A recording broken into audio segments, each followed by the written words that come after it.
Assalamualaikum warahmatullahi wabarakatuh. Pada pertemuan kali ini kita akan membahas tentang integral. Jadi ini merupakan lanjutan dari materi turunan. Sebelum kita membahas integral, kita akan bahas dulu peta konsepnya. Untuk pembahasan pertama, kita akan membahas tentang definisinya integral atau pengertian dari integral. Kemudian yang kedua, kita akan mempelajari tentang integral tak tentu. Kemudian yang ketiga, kita akan mempelajari tentang penyelesaian masalah terkait integral tak tentu. Jadi hampir sama seperti turunan. Kemudian yang terakhir, kita akan mempelajari tentang integral tentu. Jadi intinya integral itu ada dua ya, tak tentu dan tentu. Yang akan kita pelajari di video kali ini adalah definisi dan integral tak tentu. Nah, integral tak tentu ini ada beberapa yang akan kita pelajari. Yang pertama adalah rumus dasar integral, dan yang kedua adalah integral metode substitusi. Kita akan bahas dulu tentang pengertian dari integral atau definisinya.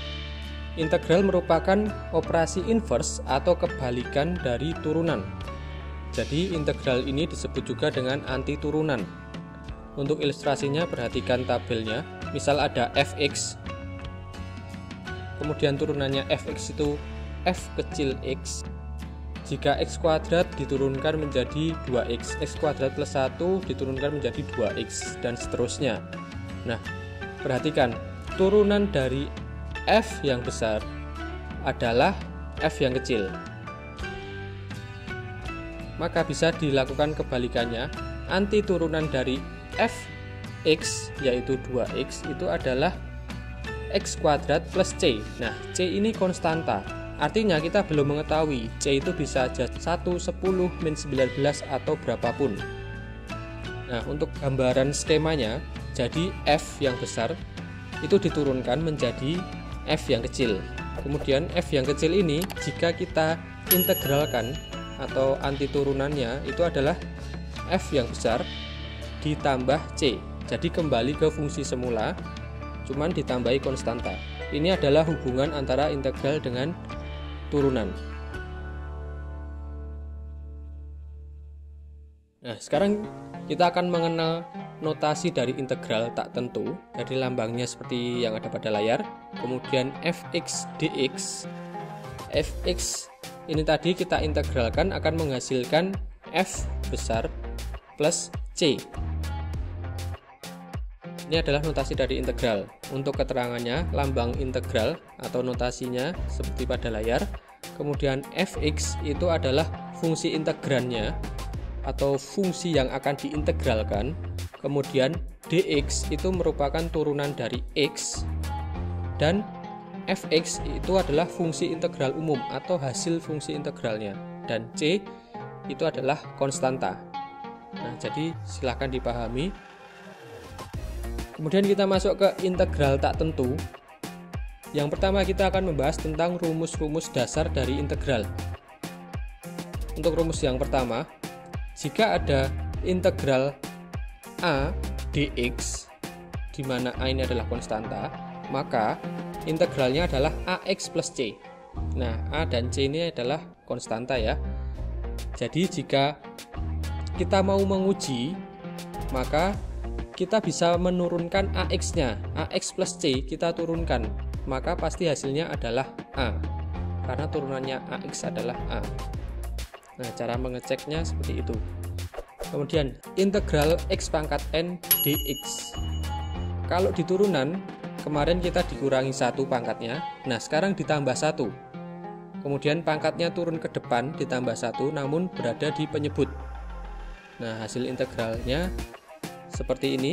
Jangan lupa plus C-nya harus selalu ada plus C dengan syarat N-nya tidak boleh sama dengan min 1. Jika min 1, maka nanti cara mengintegralkannya berbeda. Kemudian untuk integral dari A kali X pangkat N dx, maka integralnya adalah A per N plus 1 dikali X pangkat N plus 1 plus C. Berdasarkan rumus-rumus dasar integral ini, kita bisa menentukan integral dari suatu fungsi. Sebelum kita masuk ke contoh, kita lihat dulu sifat-sifat integral. jika integral K dikali fx dx, maka K itu bisa pindah ke depan integralnya dulu, jadi tidak usah diikutkan integral. Kemudian jika integral fx ditambah maupun dikurangi gx, maka bisa diselesaikan satu-satu. Integral fx berapa, kemudian integral gx berapa, baru dijumlahkan. Boleh juga secara langsung, jadi tidak perlu dipisah integralnya. Kita langsung saja masuk ke contoh untuk lebih jelasnya. Yang pertama kita akan menentukan integral dari x pangkat 5 dx. Nah, seperti pada rumus dasar tadi, pangkatnya 5 turun ke bawah di penyebut ditambahkan 1, kemudian pangkatnya yang atas ditambah 1. Maka hasilnya adalah 1/6 x pangkat 6 plus c. Nah, ini kalau kita turunkan pasti hasilnya x pangkat 5. Nah, kita lihat, kita dapatkan x-nya pangkat 5, jadi kembali ke fungsi awal.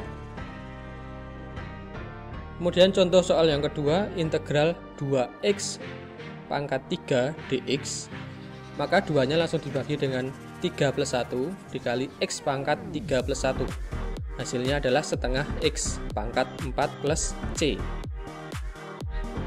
Kemudian soal yang ketiga, integral 8 per x pangkat 5 dx. Nah, untuk mengerjakan bentuk ini, kita harus mengubah x-nya dulu. Sama seperti turunan kemarin, kita harus ubah ke posisi atas. Maka menjadi integral 8x pangkat min 5 dx. Kemudian baru kita integralkan seperti biasa. Maka akan ditemukan hasilnya adalah min 2x pangkat min 4 plus c, atau bisa kita sederhanakan min 2 per x pangkat 4 plus c. Kemudian soal yang keempat, integral dari 6 akar x dx. Nah, akar x di sini juga harus kita ubah menjadi x pangkat setengah.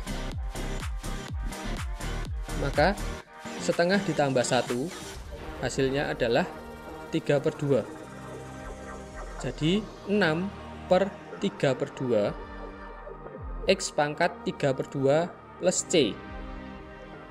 Kemudian kita sederhanakan, maka akan menjadi 4x pangkat 3/2. Nah, pangkat 3/2 ini bisa kita ubah menjadi x kali akar x.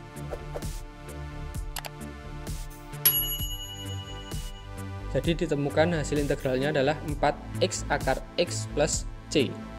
Kemudian soal yang kelima, integral dari 2 per akar pangkat 3 dari x dx.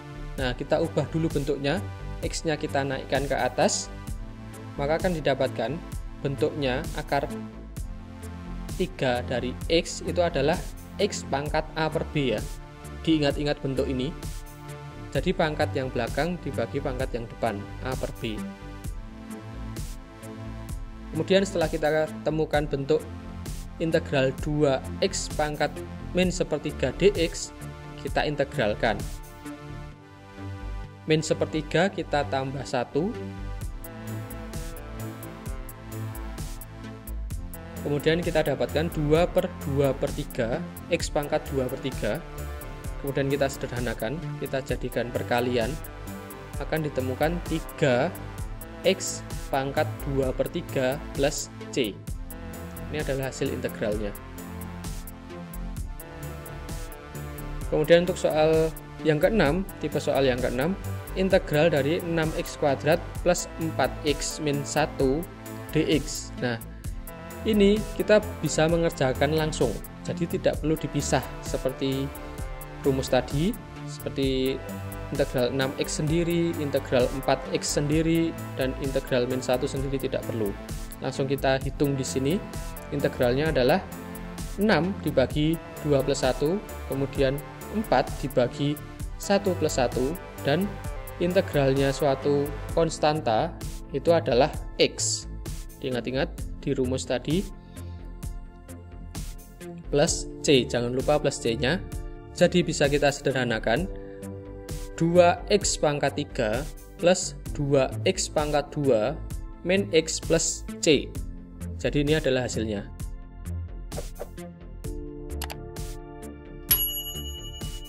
Tipe soal yang ketujuh, integral dari x kuadrat dikali x plus 3 kuadrat dibagi akar x dx.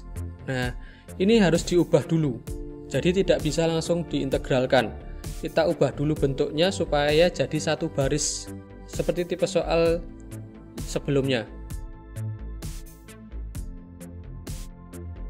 Kita kuadratkan dulu, kemudian kita kalikan dengan x kuadrat, maka akan ketemu x pangkat 4 plus 6x pangkat 3 plus 9x kuadrat dibagi akar x. Nah, dari sini juga kita harus menyederhanakan lagi.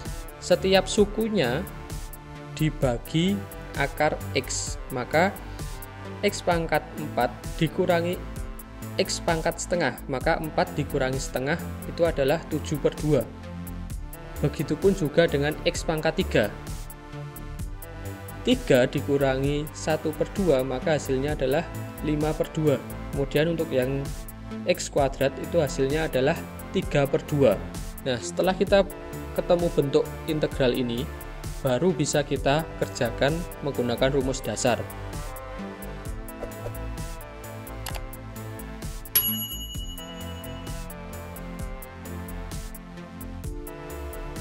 Jadi 7/2 ditambah 1, kemudian 5/2 ditambah 1, dan 3/2 ditambah 1. Setelah itu kita sederhanakan. 7/2 itu adalah 9/2, kemudian 5/2 akan menjadi 7/2, dan 3/2 akan menjadi 5/2. Nah, ini harus kita sederhanakan dulu, maka akan menjadi 2/9. Jadi 2/9 x pangkat 4 dikali akar x. Nah, kenapa bisa ketemu ini? Karena 9/2 itu adalah 4,5. Jadi x-nya pangkat 4 ditambah akar x, karena akar x itu x-nya pangkat setengah, jadi 4,5. Begitupun juga untuk suku yang lain. Jadi kita temukan hasil integralnya seperti pada layar. Oke, cukup sekian untuk pertemuan kali ini. Silakan dipelajari lagi untuk integral ini. Jadi bentuknya akan semakin kompleks. Kalian harus memahami dasarnya terlebih dahulu. Jangan lupa untuk like, share, dan subscribe. Dan jangan lupa juga untuk nyalakan loncengnya agar tidak ketinggalan video-video selanjutnya. Sekian, terima kasih. Wassalamualaikum warahmatullahi wabarakatuh.